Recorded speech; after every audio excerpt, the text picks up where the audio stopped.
Hello, this is Amber Rain Davis. Welcome to my YouTube channel and blog at notableink.com. Today I'll be making a card for the Level 2 Altenew Educator Certification Program.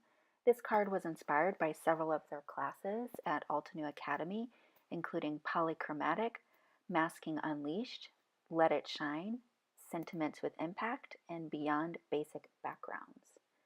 Today we'll only be using sentiment stamps. We'll be using several Altenew stamp sets, including Gradient Stripes, Golden Feather, Watercolor Dots,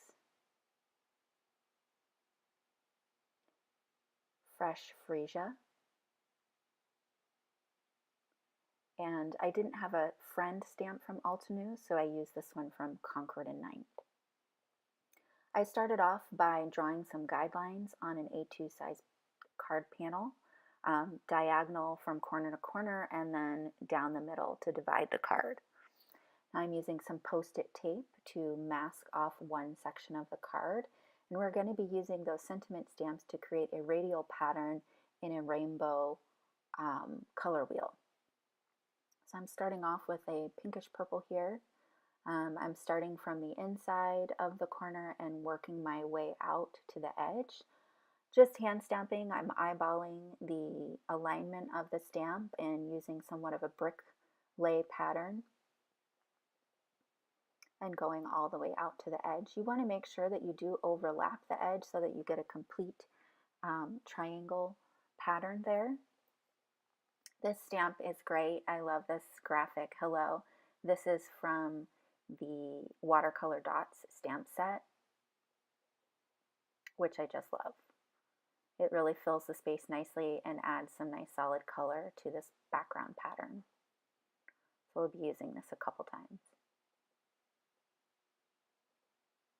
Again, you want to make sure that you overlap the edges so you get that complete triangular background. So moving on to the next section. The colors that I've used will be linked below.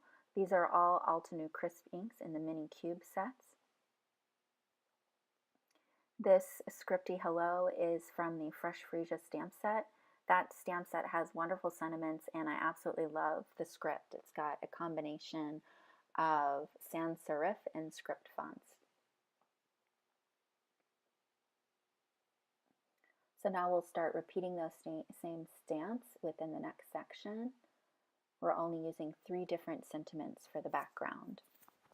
It's important to note that the post-it note tape does not absorb ink as well as your cardstock is going to. So when you're moving your post-it note tape, you want to be sure that you're using somewhat of a clean edge and that you're not smudging the ink onto your section. So we're moving on to the main sentiment, which is going to read Sweet Friend. This sentiment card of the card was inspired by my friend Leanne, who always says, "Hello, sweet friend," which I just love about her. She is so sweet. So as I was stamping the background of the card with all the different colors, it started to look kind of flat to me. So I knew as I was stamping that what I was going to do was clear heat emboss the entire card front. And that wouldn't leave a lot of dimension to the Sweet Friend sentiment. So what I decided to do to add dimension to that was add some glossy accents only to the black sentiment. And so you'll see that in a few minutes. So right now I'm spreading the clear embossing powder over the entire card front and making sure that I get good coverage over the whole card front, shaking it off a little bit. As I was doing this, I was heating my heat embossing tool over on the side. It actually fell off my desk as I was checking out the coverage here and melted my carpet. Not so awesome. So just be careful that your heat tool does not fall off your desk. So we've picked up the heat tool. There's not much to do about the carpet, but we're going to go ahead and melt the embossing powder here. You can see that it curls up the card panel just a little bit, but that doesn't cause any kind of problem at all, actually.